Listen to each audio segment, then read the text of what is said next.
नमस्कार दोस्तों, कैसे हैं आप लोग। उम्मीद है आप सभी अच्छे होंगे। मेरी बगल वाली विंडो में आप देख पा रहे हैं राजीव रंजन जी, वरिष्ठ पत्रकार हमारे साथ जुड़े हैं। सर बहुत बहुत स्वागत है। सर का एक चैनल भी है करंट अनप्लग्ड बाय राजीव, उसको भी आप चेकआउट कर सकते हैं। उस पर भी काफी इंफॉर्मेटिव वीडियोस आते हैं।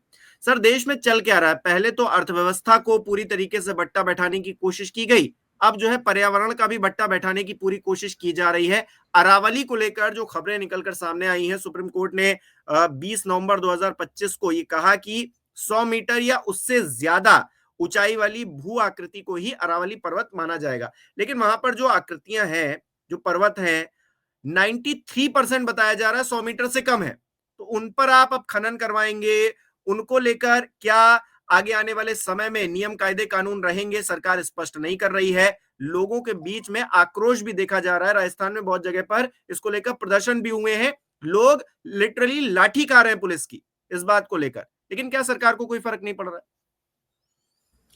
माइनिंग माफिया की कुनिगाहें जो हैं, बुरी नजरें, वो अरावली और उसकी हरियाली पे पड़ चुकी हैं। देखिए, ये अपने आप में बहुत ही आश्चर्यजनक बात है कि जब विश्व भर में पर्यावरण को बचाने की बात चल रही है, उस वक्त में भारत जहां पे पर्वतों पेड़ों की पूजा होती है, उस राष्ट्र के अंदर में हम देख रहे हैं कि किस तरीके से इकोसिस्टम को डैमेज किया जाए, नुकसान पहुंचाया जाए, प्रकृति को, पर्वत को, पेड़ को, पहाड़ों को, नालों को, नदियों को। इसका एक अपने आप में मुहिम चल रहा है। मतलब आप विकास के नाम पे सिर्फ क्या इंसान का ही विकास चाहिए क्या? और विकास क्या होता है भाई? At the end of the day कुछ माइनिंग माफिया 4 रुपए ज्यादा कमा लेंगे, कुछ जगहों पे बिजली जो है वो मिल जाएगी या रेती खनन की मिल जाएगी। इसके चक्कर में आप पूरी की पूरी जो सैकड़ों सालों से, करोड़ों सालों से जो प्रकृति जो डेवलप हुई है, उसको छिन्न भिन्न और नष्ट करने में आप लग गए हो। ये अपने आप में जो है एक, आप ये समझ लीजिए कि देश जो है बहुत ही गलत राह पे बढ़ चला है, जहां पर पर्यावरण बनाम विकास करके चीजों को प्रस्तुत किया जा रहा है। पर्यावरण जो है और विकास जो है, ये दोनों साथ साथ चल सकते हैं। इसी को सस्टेनेबल डेवलपमेंट बोला जाता है इंग्लिश लैंग्वेज में। ये सस्टेनेबल डेवलपमेंट की तरफ हम क्यों नहीं ध्यान दे रहे? आज जो सब लोग चाइना को बोला करते थे कि चाइना प्रदूषण में नंबर 1 है, पूरे विश्व को प्रदूषित कर रहा है, देखिए चाइना ने कैसे अपने आप को जो है इतनी तेजी के साथ में अपने इकोसिस्टम को, अपने एनवायरनमेंट को ना केवल बचाया, बल्कि आज की डेट में यह माना जाता है कि चाइना जो कंट्रीब्यूट कर रहा है ग्रीन हाउस इफेक्ट्स को कम करने में, उतना विश्व में कोई दूसरा राष्ट्र नहीं कर रहा है। पूरी तरीके से ईवी व्हीकल्स जो है वो अडॉप्ट कर लिए गए हैं। अभी पिछला साल एक ऐसा साल रहा था जिसमें चाइना में जितने पेट्रोल और डीजल के व्हीकल्स बिके, उतने ही व्हीकल जो है वो ईवी बिके। और इस साल तो सुनने में आ रहा है कि ईवी व्हीकल जो है वो ज्यादा बिके। तो चाइना से हम हर चीज में कंपीट करते हैं। हम देख रहे हैं चाइना प्रकृति को बचाने की तरफ बढ़ रहा है, और हम भारत में बैठ के जो है वो प्रकृति की ऐसी तैसी करने में लगे हैं। अब लोग बोलेंगे, कमेंट बॉक्स में लिखेंगे कि चाइना ने भी पहले बहुत डैमेज पहुंचाया। तो भाई मेरा कहना यह है कि जो भी चाइना ने गलत किया, आप उस तरफ क्यों देख रहे हो? जो अच्छा किया वो तो आप कर नहीं पा रहे हो, जो बुरा किया वो आपको जरूर करना है। तो ये तो कोई तरीका नहीं होता ना। और ये आप इस बात से समझ जाइए कि जब तक लोकल लोग आपके साथ में नहीं है, तब तक आप किसके लिए डेवलपमेंट कर रहे हो?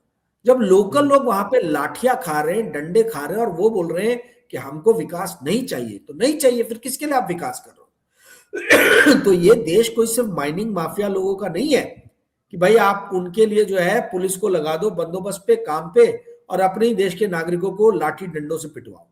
विकास जो है वो विकास किसी कारण से होना चाहिए, और किन लोगों के लिए किया जा रहा है ये पहले डिफाइन करना जरूरी है।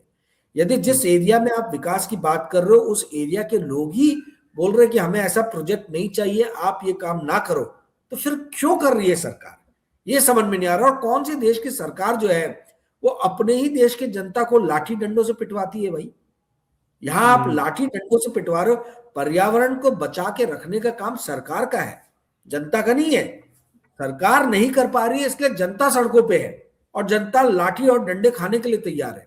तो ये मोदी सरकार और भाजपा की जो राज्य सरकार राजस्थान में है, ये बहुत गलत पथ पे निकल चुकी है। इनको अपना डिसीजन रिवर्स करना चाहिए। जी हिमांशु जी। लेकिन पर्यावरण मंत्री तो कह रहे हैं भ्रम फैलाया जा रहा है, सरकार ऐसा कुछ नहीं सोच रही है, भ्रम फैलाने का वो आरोप लगा रहे हैं। सरकार हर हर चीज में पल्ला कैसे झाड़ सकती है? हर चीज में पल्ला झाड़ लेती है सरकार।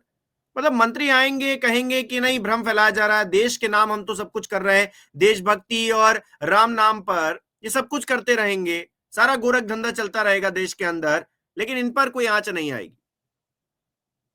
एकदम सही आप बोल रहे हैं। ये हसदेव के जंगल अदानी के लिए काट दिए गए और ये यही कहते रह गए कि विकास विकास विकास कर रहे हैं।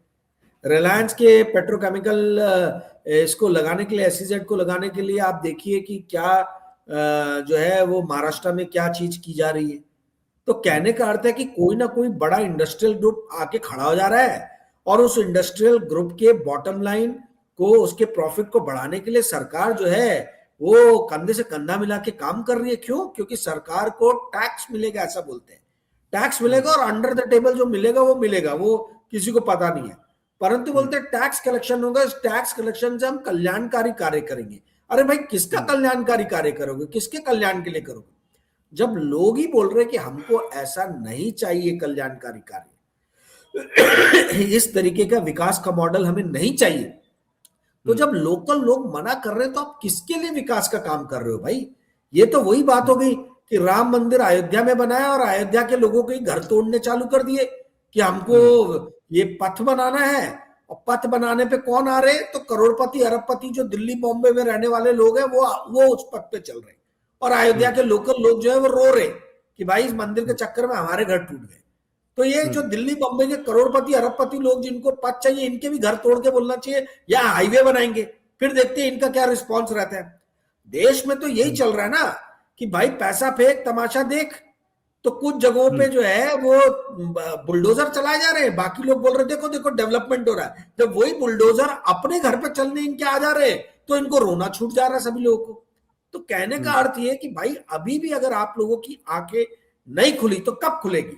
पिछले ही इंटरव्यू में मैंने हिमांशु जी आपको कहा था कि ये सरकार इतनी नालायक सरकार है, विश्व में सबसे सस्ता डीजल और पेट्रोल भारत को मिल रहा है आज की डेट में, क्रूड जो है सबसे सस्ता मिल रहा है।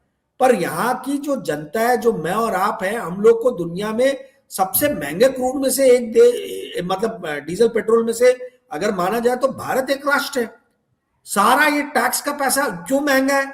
सस्ते में भारत सरकार को डीजल पेट्रोल मिल रहा है और भारत की जनता को महंगे में डीजल पेट्रोल मिल रहा है। तो ये ऐसा कैसे हो जा रहा है? ऐसा इसलिए हो जा रहा है क्योंकि ये नालायक सरकार जो है वो टैक्स के माध्यम से मेरी और आपकी गर्दन मरोड़ के जो है ये पैसा वसूल रही है और फिर अपने लिए जो है लाडली बहना लाडला भाव नीतियां, इस तरीके की नीतियां लाके अपने लिए वोट खरीद रही है।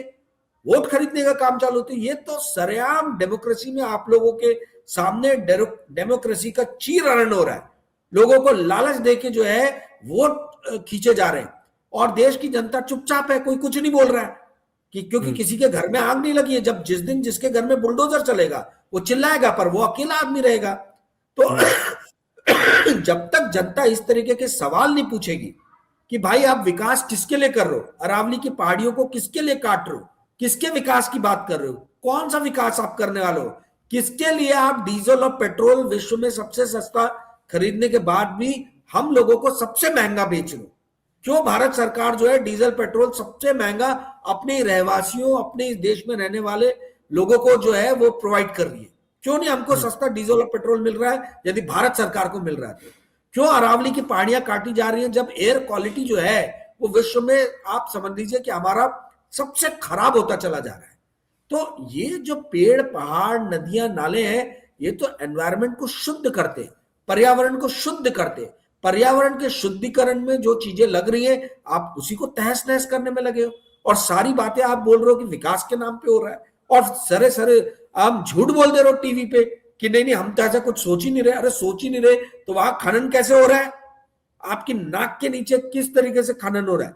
अरावली की पहाड़ियों को जिस बेदर्दी के साथ में काटा गया, जिस बेदर्दी के साथ में उसका दोहन और शोषण किया गया, वो किसके किसके रहते हुए हो रहा है?